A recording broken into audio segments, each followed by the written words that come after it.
Messieurs, dames, Tanguy Koki.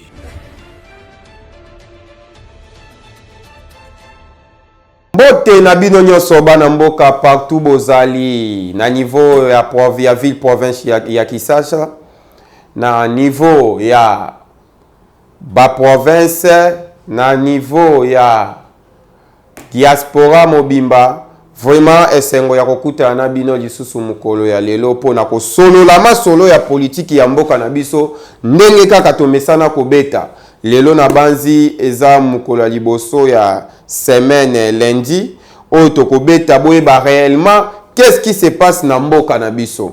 Alors pona masolo na biso ya lelo tokozala vraiment focaliser bolimbisi vraiment na o etali kaka sécurité na o etali sécurité. Pourquoi na o etali sécurité na meki ko solola to sololi na batu oyo bazana ba kwa ya est du pays côté oyo situation sécurité boyebi toza déjà au moins 2 mois oyo une partie donc c'est-à-dire Bunagana eza lokola moi localité Port Frontalier oyo eza qui contrôlé na M23. Alors bongi boyeba réellement situation actuelle ya Bunagana eza ndenge nini tokobeta yango pe tokobeta concernant accusation ya Rwanda ou azo accusé RDC azo préparer akoisa régime na bango RDC misusu kutu bake plus loin balobi RDC akomi capable ya ko recruter ba mercenaires.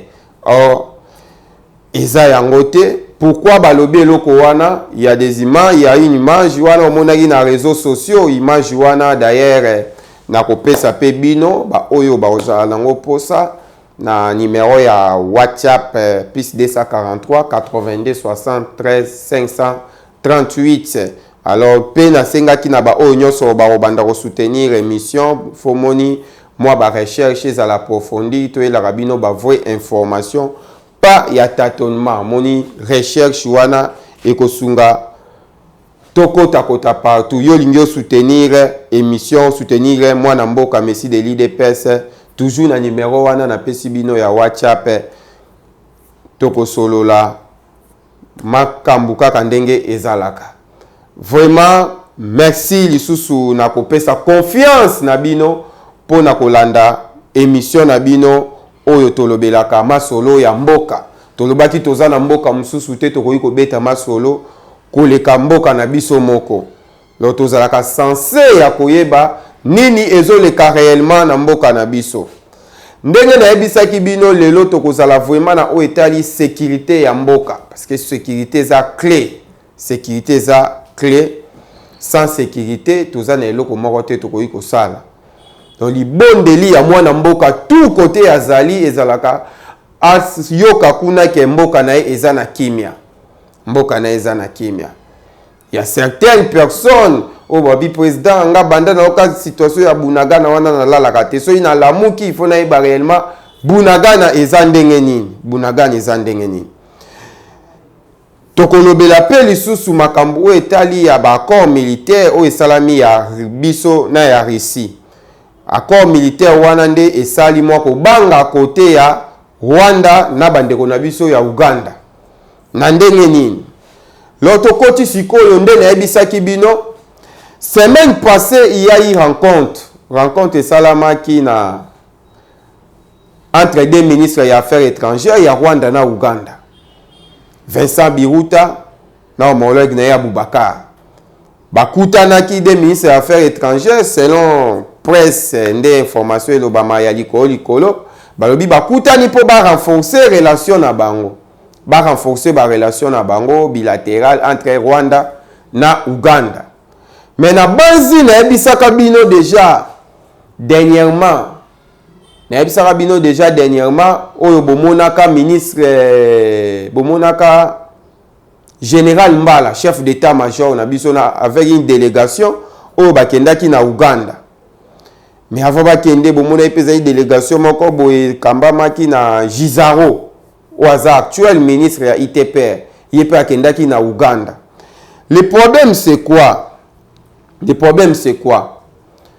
Boyebi problème ya M23 chaque fois le chef de l'état zoloba on pe na discours na ye que le M23 est soutenu par les Rwandais. Par les Rwandais. Et ça, il le président Lobaki dans le discours parce qu'il y a eu des équipements militaires qui na ba opération où se déroule qui wana to kanga ba équipement militaire avec ba caché ya armée rwandaise, il y a eu des armes donc babiloko ebele to kangaki. Alors parmi babiloko wana to kangaki bazwaki ndambu ya biloko wana ba vers ba preuve batindaki yango na Siregel où est un mécanisme congé de vérification. Donc il y a un des réellement ce qui Rwanda a impliqué na kati ya sol congolais. Alors jusque là rapport ya Siregel nanu ebimate. Mais rapport oyo ebima ezala rapport ya ba expert ya nation rapport ya ba expert ya Nations Unies. Yangonde ebimaka et confirmaka agression ya armée rwandaise na kati ya mboka na biso précisément bikote ya Bunagana.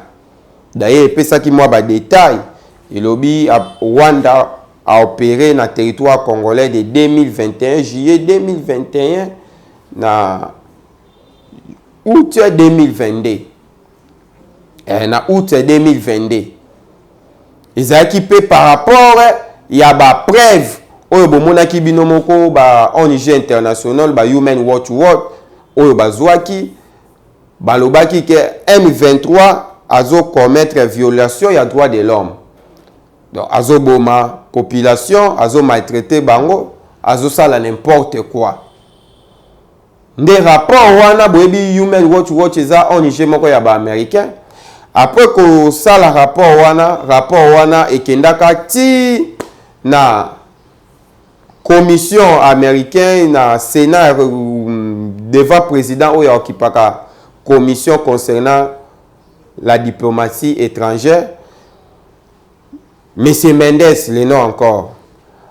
Nde a salaki déclaration à l'époque alobaki bien que Rwanda azo mérité ba sanctionner. Rwanda azo mérité ba sanctionner parce qu'il a violé droit de l'homme, a violé territoire ya ba voisin. En plus a senga ki pe ba kata aide oyo bango ba américain ba pesaka na Rwanda. Parmi ba aide boyebi formation ya ba militaire rwandais pe financement chaque année ba pesaka na armée rwandaise, États-Unis a pesaka na armée rwandaise plus de 140 millions de dollars. Wana pesaka bango. D'ailleurs ebongaki kutu année oyo bazwango na mois de juillet par rapport ya déclaration ya rapport wana mbongo wana ba pesaki yango te mbongo wana eza bloqué. Londe mbongo wana eza bloqué. Kagame asengaki alobi no ngai naza na sima ya M23 tende rapport wana elobaki botinda ba expert ba ya États-Unis atindaki au moins ba sénateur ba kitaki. Il y a eu 3 sénateurs na 3 membres ya représentants ya Maison Blanche ba kitaki na Rwanda. Basalaki visite moko ya 5 jours mais avant ba kita na Rwanda babandaki na Kenya. Pourquoi babandaki na Kenya? Pour Kenya mpe ayebi quelque chose concernant makambo oyo le kawana. Boyebi Kenya aye mutu aza coordonnateur ya pour parler oyo le kaki na Nairobi. Donc ye mutu ayebi moi ba information concernant rôle ya moko na moko azo jouer na crise oyo eza na este wana. Nde babandaki bayoki version ya Kenya. Bomi tuna pourquoi bakendaki na epa ya nouveau président ya Kenya te mais bakendaki epa ya ancien président Uhuru Kenyatta. Bakutana na ancien président Uhuru Kenyatta nde ayebisi bango makambo tu. Rwanda na Uganda tangu déjà basantaki déjà que batu wana bakutana na Uhuru Kenyatta, bayebi déjà que Uhuru Kenyatta azalaka vraiment pour bango te. Pour bango te. Boyebi yayi élection, c'est-à-dire partage ya ba idée à un moment donné na kati ya réunion o esalamaki na ba pour parler à Nairobi. Kenya azalaki pour RDC na Burundi. bazali pour RDC, mais Rwanda na Uganda basabstenaki na o etali kozwa ba réfugié o baza na RDC bazongisa bango na Rwanda. Côté wana nde epesaki problème. Parce que Rwanda na munoko na ebolandaki Paul Kagame disait toujours ye akotaka na RDC pour na kotrake ba FDLR. Ba FDLR bazalaka na vu na nini na bazalaka toujours na makanisi ya kokwisa régime na ye yango ye asalaka tout a contrer bango po bayate kokwisa ye na pouvoir. Alors manière oyo azwa po na ko contrer bango, il faut contrer bango na source nde moko alobaki Rwanda eza na espace te espace ya bitumba ezali kuna côté ba FDLR bazali kuna na tangaki ezalaki eza RDC. Yomoni da chaque fois ata olandi ministre ya affaires étrangères Vincent Biruta yepe azo accusé toujours RDC azo soutenir FDLR. Bomoni Anthony Blinken aye ake na Rwanda na discours ya ba Rwandais toujours que RDC afinasaka ba FDLR pour bakoisa pouvoir na ye. Or na masolo ya Nairobi elobaki ke FDLR il faut azonga na Rwanda eloko oyo Kagame akolinga soko mokete. Na masolo ya Nairobi elobi ADF il faut ezonga na Uganda eloko pe Museveni akolinga te. C'est yango nde sali moi approchement dernière oyo bozomona na minute oyo entre deux états oyo kutu fati tango akoti na pouvoir kutaki kuba oyo kanate mais babandi koyoka na makasi. Pourquoi bandi oyo kana makasi? Parce que ba se sentir bango mibale ba intérêt na bango eza menacé. Ba intérêt na bango eza menacé. Moko asalaka raffinerie ya coltan, mususu asalaka raffinerie ya or. Oyo azalaki na or te, oyo pazali na coltan te, bango tu babandai koyiba. Alors tango mutu moko aye a bloqué ba biloko wana, bango mibale ba se retrouver sans intérêt. Alors bato ba se retrouver sans intérêt ba sangani po sikoyo ba combattre po ba récupérer eloko ba perdraki. Makambo zo leka na minute oyo yango wana. Makambo zo leka na minute oyo yango wana. Lo eloko ngo ba perdraki na nini o na ebisi bino ndepeka na ebisaki bino na ebandeli. Ministre ya affaires étrangères wana ya Rwanda tango ba kokutana na ya Uganda esalamaki semaine passée. Basololi concernant position ya RDC. Parce que oyo bozolanda la ba information wana c'est vrai. Les FARDC bazui déjà information qui azo préparé maman offensive. Alors ba sentir déjà niveau ya armement oyo FARDC azana yango akoki ko frapper bango donc de 7h kaka 9h makambo esili na wako ya Bunagana wana. Oyo bango bazana niveau ya armement wana na minute ote. Alors le problème c'est quoi? Parce qu'il faut pas contrer FARDC, c'est-à-dire ba contrer FARDC de manière que à ça la opération na wana te, c'est-à-dire ba pesa e moins retard ya opération na wana va sala. Retard wana ba opesa e ndenge ba sololaki yango nazo ebisabino. Ba sololaki de façon que population oyo aza na kati ya Bunagana a déplacé te. Au moment où je vous parle, population oyo azalaki na Bunagana aza interdit ya kobima akende na territoire mususu akende na localité mususu. Pe ba réfugiés congolais oyo bazalaki na Uganda ba refoulé bango bazonga na Bunagana. Pourquoi eloko wana esalami bongo? Esalami par rapport ya masolo ya bato wana basololaki. Esalami pona retarder FARDC. Bolandaki muya ya tango alobaki na maloba na ye alobaki bien que il y a un plan B. Mais le problème na plan B wana eza attaque. Mais le problème eza que biso tolingi te population akufa. C'est-à-dire bango bazui kaka maloba ya muya ya wana bia c'est que bango bazo bangande population, c'est-à-dire il faut vraiment to bimisa population ngo liboso. C'est la raison batie de méthode sur le terrain. Donc, il y a liboso population azana Bunagana, Abimata Zarana Bunagana, Yami Bale, Rwanda ebisi Uganda, refoulé par réfugiés congolais, Oyo Baza, na Uganda, Bazonga na Bunagana, O Bakimaki na Bunagana tango ezaki occupé na M23, Bazonga na Bunagana, ndeko permettre que FARDC a frappé Andima négociation. C'est ça. Oyo ezole kana minute okuna. Nga pesi bino vraie information par rapport avant ça l'émission. Je parlais avec ba mikonzio baza kuna oyo bazo sala ba opération kuna bazo loba mamboy to soli makambutu yango moni na ina ebisabino za makambu msusu ya sena soto soli peto ko loba po eboyete parce na bandeko wana côté bazali bazotala. Bandeko wana côté bazali bazotala. Alors le problème c'est quoi? Ndena ebisaki bino? Ndena ebisaki bino? Bazui information que FARDC a préparé offensive moko ya makasi. D'où il faut pas retarder offensive wana. Nde omoni o na ebisi bino système o bango batie en place yango wana. Système batie en place yango wana.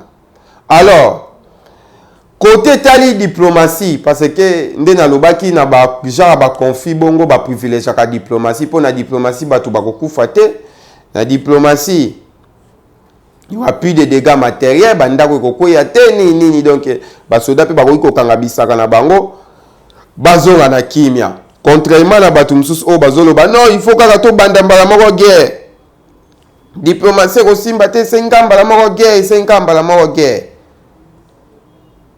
Ce que moni babi diplomatie parce que le président de la République a réussi déjà aussi ça va jara ba conflit boye sans lisa sebeta. Tout le monde en 2020 tant ba soda ya Zambie ba botolaki une partie kuna na province ya Tanganyika ba zongisa partie ba botolaki lisa sebeta te pe ba zonga na kimia.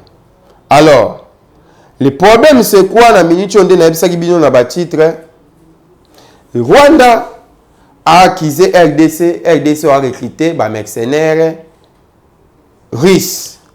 Or, ce qui est... Ils ont une fausse accusation. Ils ont une fausse accusation. Ils ont par rapport à la vidéo. Par rapport à la vidéo, ils ont les réseaux sociaux. Les vidéos, ils ont unité. Ils ont une formation. Ils ont une anglais. Donc, baza congolais, bakendaki formation. Formation ana côté bakendaki bazui moi ba style ebele. Nebisa bino na ko tia vidéo boyete, oyo azana posa vidéo na numéro ezawana na kotindela e vidéo. Na tindela e vidéo, yo moko komona ke vidéo wana ce sont des congolais, ezana ngo ba indicité o ezaba été, ce sont des congolais. Que Kagame a s'attendaki te que un jour armée na biso et kozwa à lire oyo ezui kaka na 3 ans oyo. C'est-à-dire réforme salami ya kafu kafu. Ba unité le kola ba tireur d'élite oyo ezalaka te bazongi. C'est la raison omoni azobanga.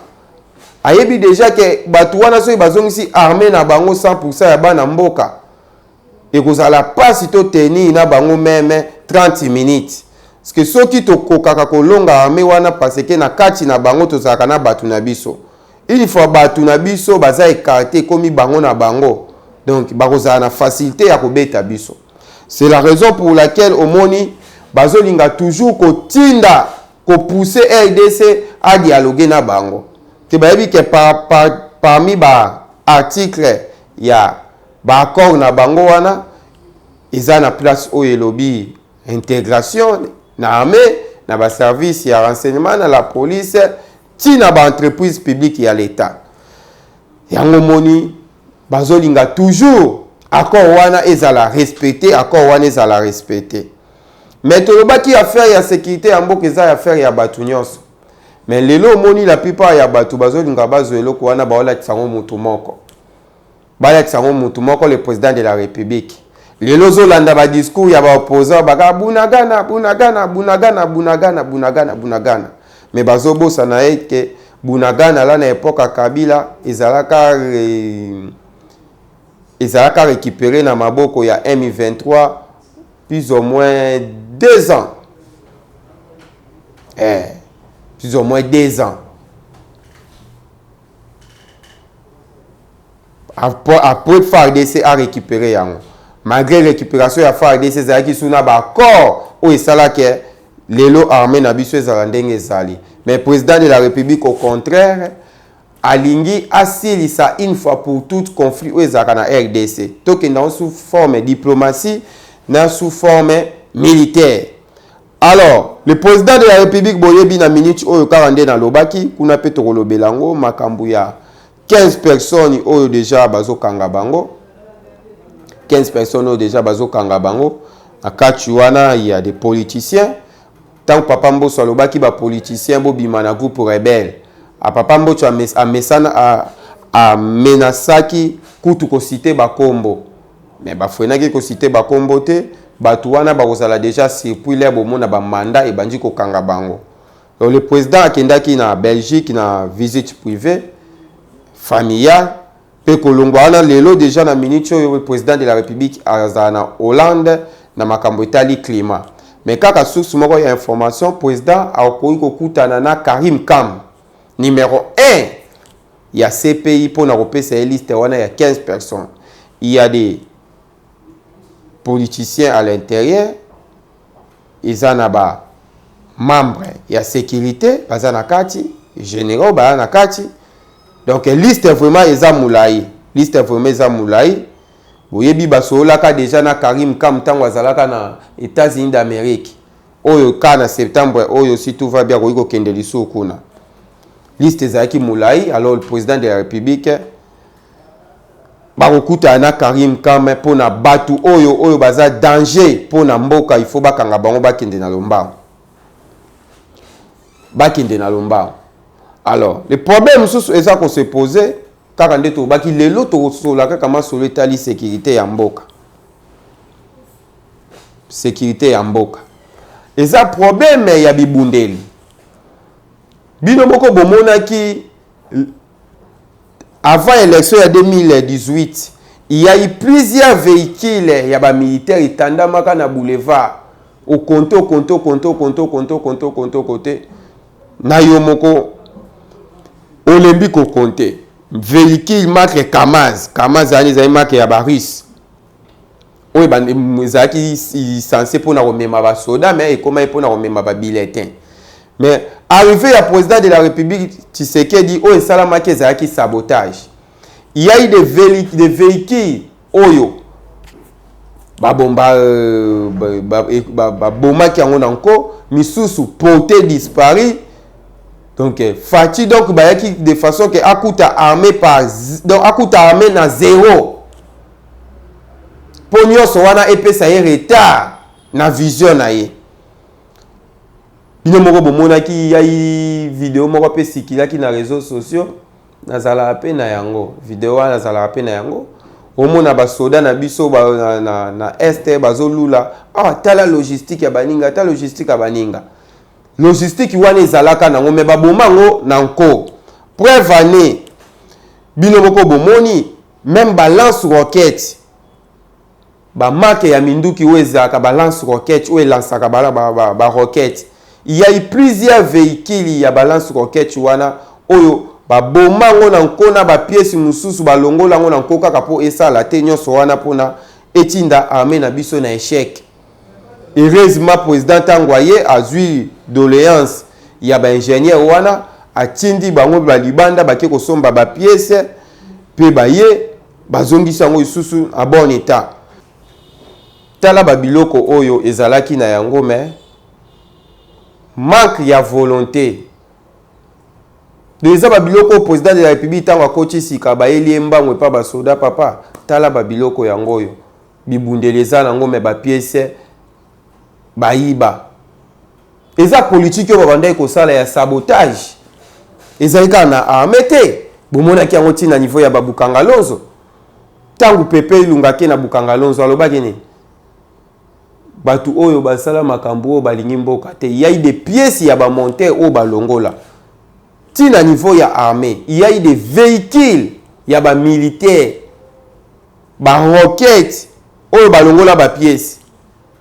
Nyonso wana pona armée na biso ezala toujours faible. C'est la raison pour laquelle nde na ebisaki bino. Batu wana babanda kopesa ba poste pambala te na mission moko quelconque. Base wana bomoni ya kitona wana. Mutu a dirijaki yango un Rwandais. Oyo akufaki Mustafa Mukiza. Oyo akufaka na 2000 ta mutu asimbaki base logistique un Rwandais. Pe soko landi biographie na ye banda vraiment Mustafa Mukiza abandonne à l'armée rwandaise aye na XCD M23 FARDC. Pourquoi ba échelo wana nyonso?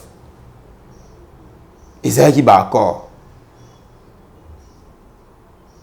Donc accord na XCD au kotisi rwandais na kati. Accord na M23 au kotisi rwandais. Pe ayeko se retrouver général, pe général wana ba pesi tâche ya occuper 3 provinces. Congo central, Katanga na Kasai. Bazaka na ba fonction pe batuana. Parce que mutu azo ya déjà na bozo signé na accord, c'est-à-dire comme faible. Pende bayaka bongo bayaka na biloko na bango o balingi. Soki azalaki général na Zamba, tango bokotisa na armée na bino, bo pesa epeka ka pété ya général. Malgré yebi na été magasin azwa na yeba ba trophée te, azwa na yeba formation moko to esala ke muto comme général. Mais il faut azala général. Parce que tant botie mutu wana akipe logistique ya armée. Musa na yeko zalani, ya koteka carte ya armée. A part koteka carte, ko bebisa na biloko ya armée. Biloko lokola obomoyi na vidéo biloko lokola ba pièce. Pièce wana coûtait combien? Donc il faut président Feisaya batindi ba ingénieur bake ko libanda batangi bazui ba pièce wana baye ko tiande ba roquette wana ezonga. Nde moko ande na ebisi bino na makambo ba mituka wana we bande ko mema ba biloko aseni. Facha koti na pouvoir ba mituka elimwe. Tikalimuki misusu wana kenda wapi? Sabotage. Donc il faut agno kwama de façon que biso tozaki na plan na biso to beta. Donc batu wana ba préparaka plan na bango 15 jours bazongela pouvoir. Yango Kabila ebisaka batu na Namibie que je viendrai à bientôt. Ezaki plan o ba préparaki. Tant que ya kozala na ba bundeli susu te biso la tokoya na makasi moko boy. Le plan wana ba cibla ki pe batu oyo bandima ki plan wana. Parmi batu bandima ki plan wana, il y a eu des politiciens ba opposants aux homona lelo. Na ebisa bino ka tumbi tango aye awa consultation. Ayaka ko consulter nde ba poala yaka ko consulter Jean-Pierre Bemba na Kabila. Bemba boya ki proposition na ye. Akosaka yako consulter ba député na ye pour ba bima na union sacrée ceux qui ba reconduire Denis Kadima. Or c'était faux. Ayaka ko consulter Jean-Pierre Bemba na Kabila. Oyo Jean-Pierre Bemba uti koloba o eza juste réponse. Oh bah j'ai choisi la voie de soutenir le chef d'État Félix Tshisekedi pour éviter quand il y a chaos oh bah ngaki batia en place ngaki mema pays encore na libulu pe na désordre quand oh bantu wana bazalaki na yango so boye bakite.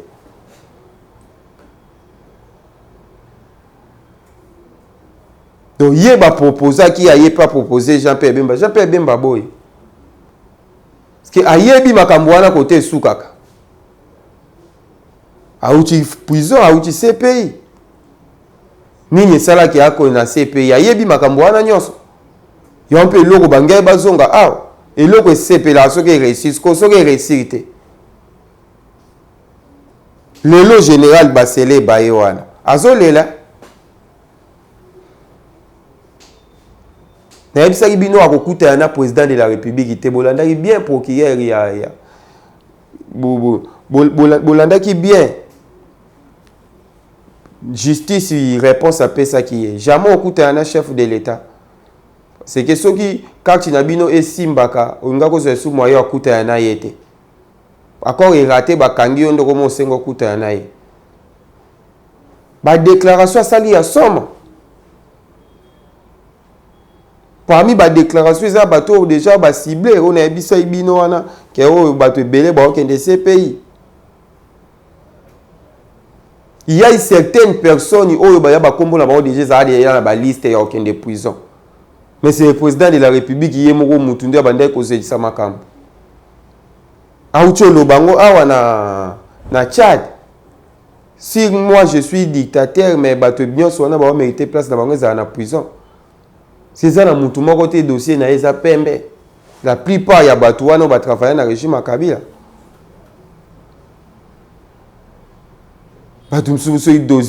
Dossier il y a rébellion té loko la ba délit c'est ça ba dossier ba rébellion ba dossier ba détournement kozanga té alors azwa kino makambo wana tchaki pembeni boya to sangana o eza mboka kende liboso aye ko se rendre compte il y a certaines personnes oyo toujours balingaka mboka ezala na mbutu po bango ba vivre bien.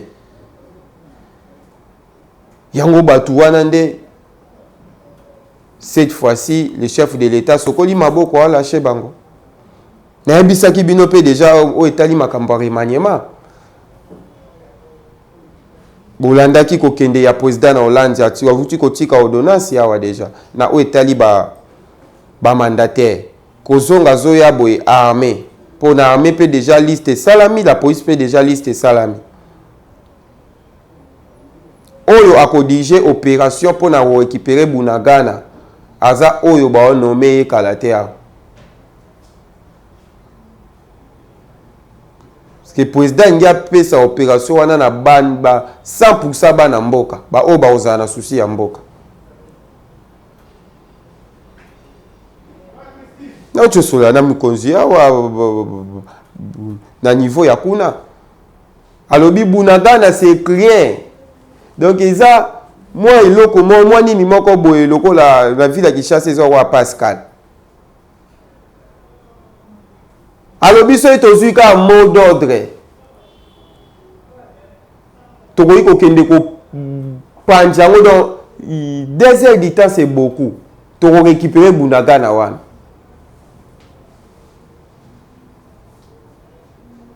La tunisiko mot d'ordre nini ezozanga. Alobi le problème in a minute oyo on a ebisaki bino wana. Donc comme il faut utiliser autre stratégie. C'est-à-dire M23 sur le quoi population en otage.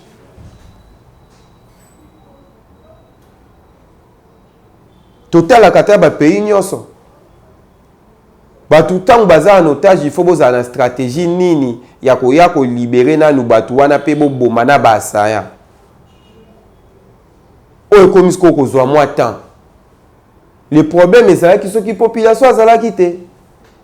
Na Bunagana, population peut déjà ba kimaki. Ce qu'on ba ko zongi sa population. Pour ka ba contrer FARDC. On a lobela qui on peut déjà na bandeli. Ba contre toujours ba contrer FARDC na opération zone nga lancé. Alors na minute oyo oui, en septembre, le président est dans les États-Unis d'Amérique. Visite, il y a une visite vraiment stratégique. Après qu'on assisté à la 75e Assemblée générale des Nations Unies à New York, le président a recouru à dirigeant américain. Le secrétaire d'État Anthony Blinken a recouru selon ce a Joe Biden. Toujours dans Makambu et sur le Canada Est. Problème, moi, quelque part. Le problème, c'est quoi? Les Américains ont beaucoup investi dans Rwanda. Bah, investi mingi dans Rwanda. Les mêmes Américains, bah, zo banga sikoyo, armée congolaise. Bah, ebi ke, RDC soka bandi ko attaquer. Permettez. RDC soka bandi ko attaquer. na bakando aza nango aza capable ya ko dépasser même ligne ya ko beta tati na Rwanda. Yango moni na minute oyo moi ba rencontre ya ko bondele komi moi mingi bomonaki Gilbert Kabanda yambi bango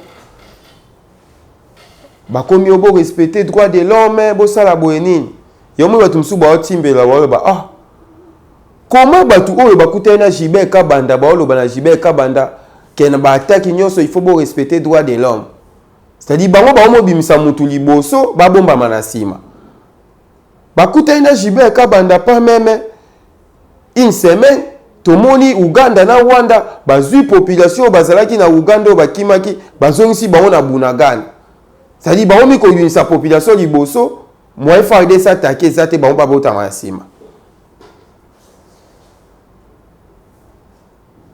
Ministre ya défense ya bisaki bango clairement biso na minute oyo tozaka na posa ya bibundeli tozana na posa ya bibundeli makambo wana tokomona sima alors nde nalobaki na bino bana mboka la plupart ya baopposant oyo bozomona o baopposant selon ba rapport oyo tozui o ba service à renseignement ezui la plupart ya baopposant wana bazo souhaiter conflit wana ezwa alir moko ya makasi po idée ya M23 na ebandeleza yaki bakanisa elokola bakoya kozwa Goma eloko o esali ke M23 aya tite aboto la Goma eza état de siège. C'est ce qui a noté mais M23 déjà à Botola a Yadi na Goma nda salaka na 2013. Ko Botola Goma nde etindaka et salaka pression na gouvernement central pour ba anti accord. Yango moni société civile ya lelo balobi société civile ya Este wana balobi basali kaka alerte na gouvernement congolais na FARDC concernant information basée par rapport à M23. M23 a commis qu'on recruter bana bamine en plus azo préparé offensivement ko asala na 10 jours ce qui basé perte et belé. Il y a eu plusieurs morts na kaya M23 bakufi. Nim si lelo na lo ba malembe mungongo ezo déranger nga vraiment nazo mela banjine ya moni ko ganga makasi na ko katen. Alors bazu information dans 10 jours M23 azolinga attaquer position ya FARDC. Que pour na bango eza il faut ba poussa na mais baza na difficulté moko ya on ebisi bino ya état de siège. Ni tete état de siège mais na minute oyo baza déjà na ba huchu wana ba boto ya ida territoire derrière ba huchu ba nge ba boto la na banini mususu wana mais bazo ko avancer ata na localité moko tenyo so wana parce que ba yebi déjà que FARDC oyo ya kala na ya minute oyo ya différence à makasi. Il y a différence à makasi. Na ebisi bino que FARDC azo c'est la mot d'ordre. Da chaque fois bazo tenter FARDC azo pousser bango azo song sa bango à place na bango. So il ba tenter FARDC azo song sa bango à place na bango. Parce que FARDC position na azo c'est la mot d'ordre. Les mots d'ordre wana il faut ba utiliser de façon que population peut akufate population azala épargner.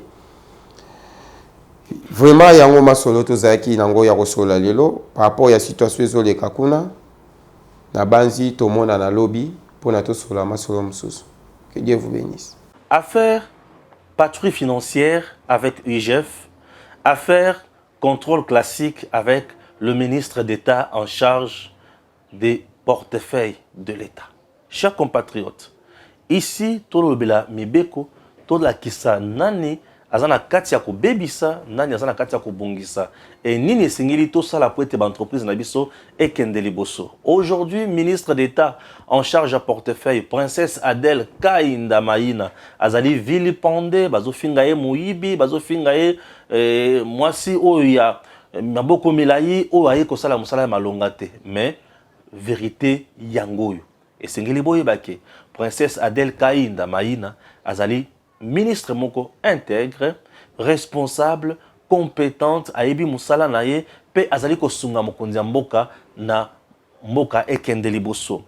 IGF d'abord, ordonnance numéro 20/137, il y a 24 septembre 2020, modifiant et complétant l'ordonnance numéro 87/323 du 15 septembre 1987 portant création de l'inspection générale des finances, IGF en sigle. Nali kotanga makambo oyo comprendre. L'inspection générale des finances dispose d'une compétence générale et supérieure en matière d'audit et de contrôle de finances et de biens publics. À ce titre, il accomplit toute enquête ou mission d'audit, d'inspection, de vérification, de contre-vérification et de surveillance de toutes les opérations financières, tant en recettes qu'en dépenses, du pouvoir central, des provinces et entités territoriales décentralisées, ainsi que des organismes ou entreprises de toute nature, bénéficiant d'un concours financier sous forme de participation en capital, de subventions, de prêts d'avance ou des garanties de la part du pouvoir public. L'inspection générale des finances encadre les services et missions d'audit interne des ministères et services engageant au budget du pouvoir central, des provinces ainsi que des entités territoriales décentralisées. À ce titre, elle centralise les plans et rapports d'audit et veille à l'uniformisation des méthodes de travail. Les interventions de l'inspection générale des finances tiennent toute enquête, contrôle, audit, vérification ou contre-vérification en état, à l'exception des missions du Parlement et de la Cour des comptes. Dans l'exécution de leurs missions, les inspecteurs de finances ne peuvent s'immiscer dans la direction ou la gestion des services contrôlés.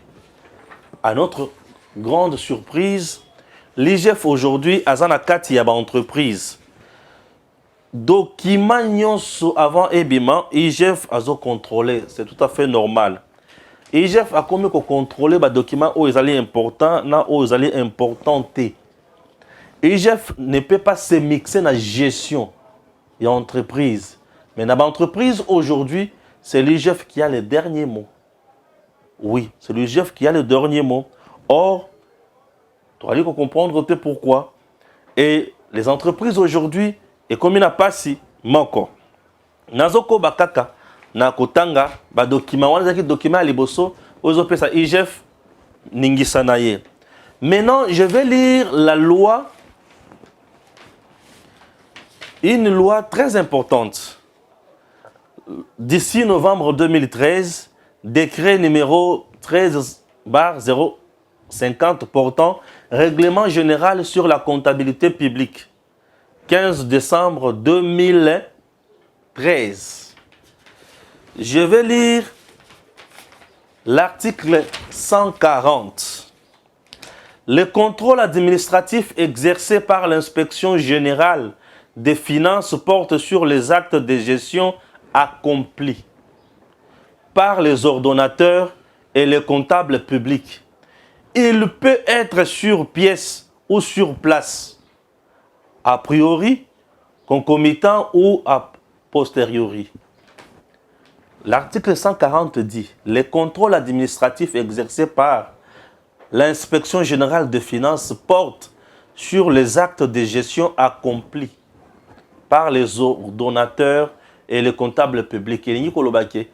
bato basali musala IGF a ce qu'on contrôler. Très important. Na ba acte où ils ont déjà accompli. Et non ba acte où il faut pas accomplir. Où ils ont déjà accompli. Où bato basi basali ndesco qu'on contrôler. Mais ba yeko lo que il peut être sur pièce ou sur place. C'est-à-dire bakoki koya ko tikela bango document to bakoki koya. C'est que koya sur place wana ndesco photo ebaki bakoya pona combien de temps pe bakozala wana kaka libela na libela to ekozala ndenge nini. Très important. Chers compatriotes, wana to outil kotanga ba compétence na ba attribution oyo et ça l'UGF.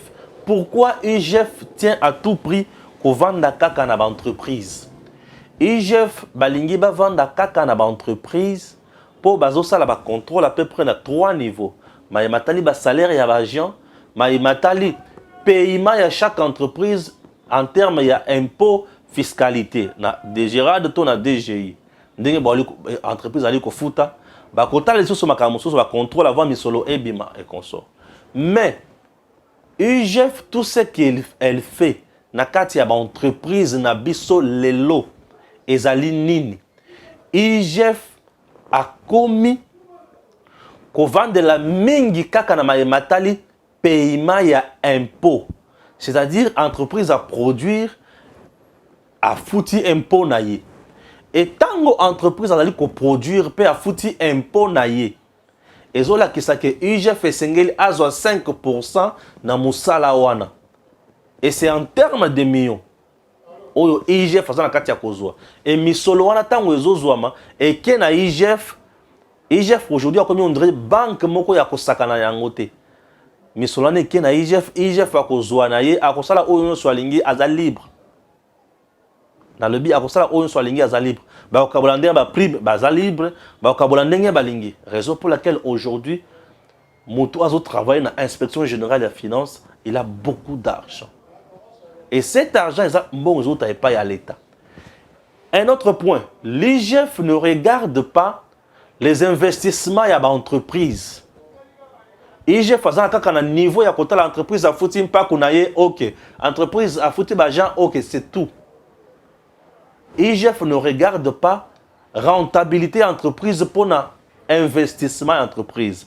Et ce qui est un danger pour la entreprise. Raison pour laquelle ministre ya portefeuille a lobby bruit.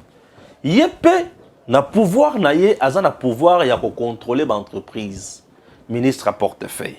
Chers compatriotes, ministre à portefeuille azana pouvoir contrôler l'entreprise. Mais yoka ordonnance ou projet ordonnance numéro 21 du 21 2021 fixant les attributions des ministres et ministre à portefeuille azape na attribution na ye boyoka ba attribution ya ministre à portefeuille ezalaka ebelete ministère du portefeuille ba attribution na ye zaboy création et transformation des entreprises publiques, création et transformation des entreprises publiques, administration, gestion et rentabilisation du portefeuille de l'État. Rentabilisation du portefeuille de l'État. Acquisition et gestion de participation de l'État dans les entreprises d'économie mixte. Gestion de mandataires publics dans les entreprises du portefeuille de l'État. Entreprises publiques transformées en sociétés commerciales et sociétés d'économie mixte. Contrôle. Boyo Kasikoyo.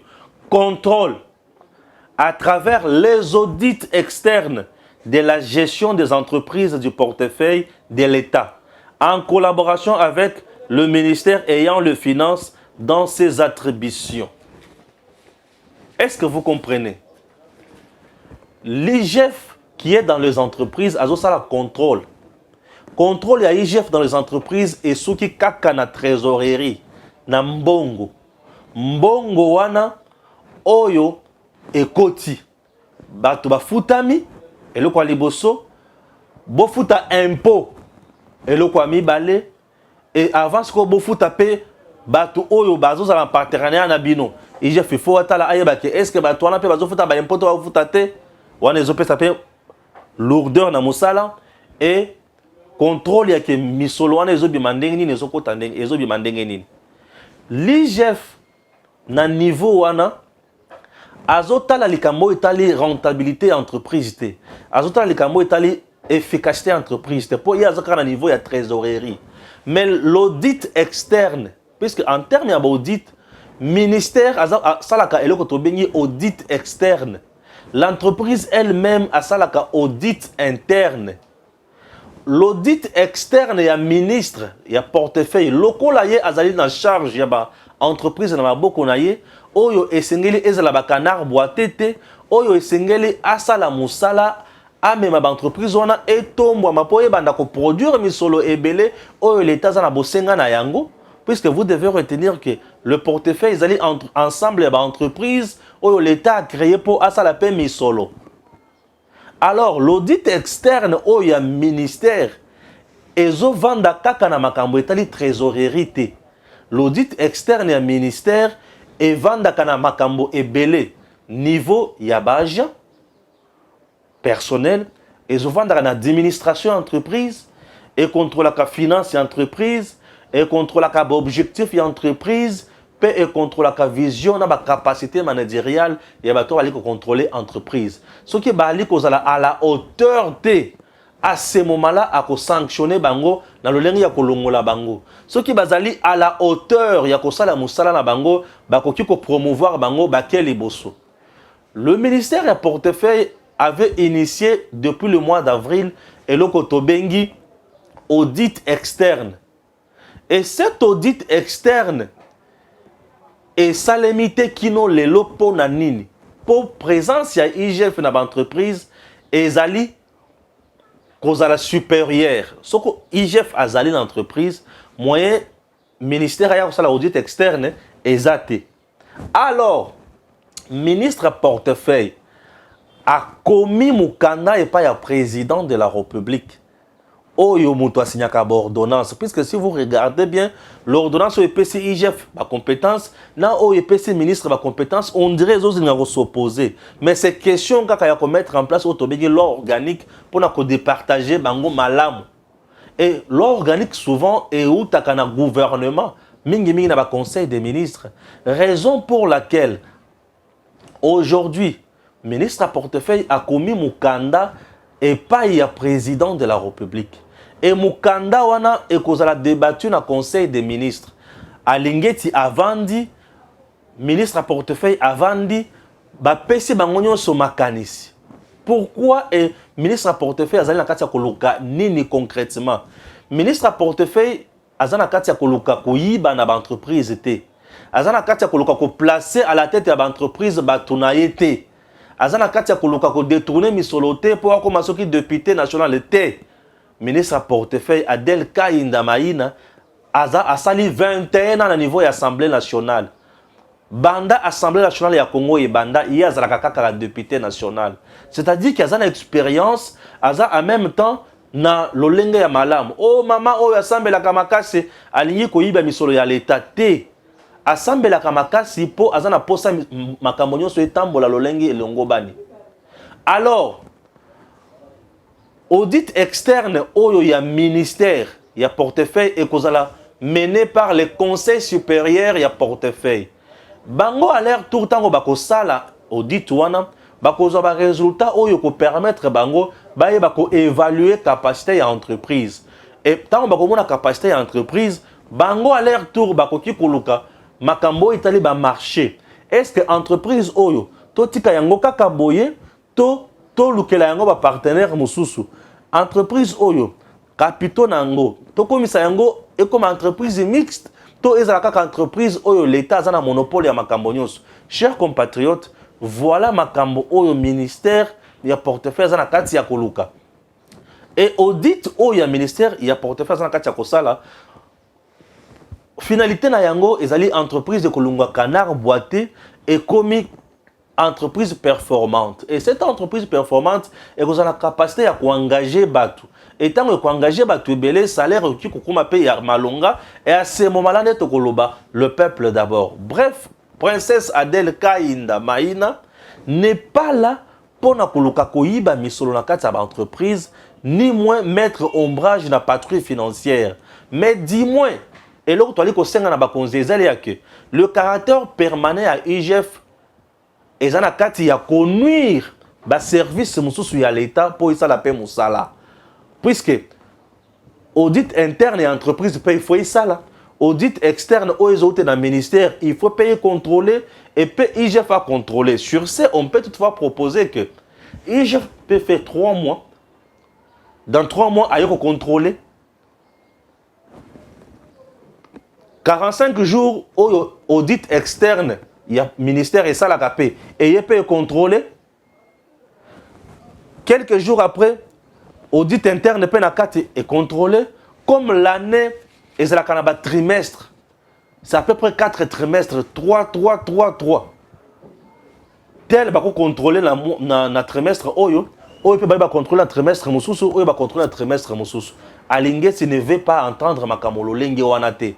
Ye alingi kaka avant na wana atala kaka makamo ya misolo po ye azwa kaka ba pourcentage à 5%. Oyo bato mususu bazana kati ya kozwa te. Mais le reste bango bazo ya pona kozwa pourcentage ya misolo te, mais bazo ya pona kota la capacité. Bref, l'audit externe ya ministère ezo viser makambo etali rentabilité ya entreprise et efficacité entreprise, production entreprise, administration entreprise, entreprise et kendeliboso et ça la makambo o ezali mutuya. To telemeli batonyoso o bazoya pona ko diaboliser makambo ezali malamu te. Que Dieu bénisse la RDC. Messieurs, dames, Tanguy Koki.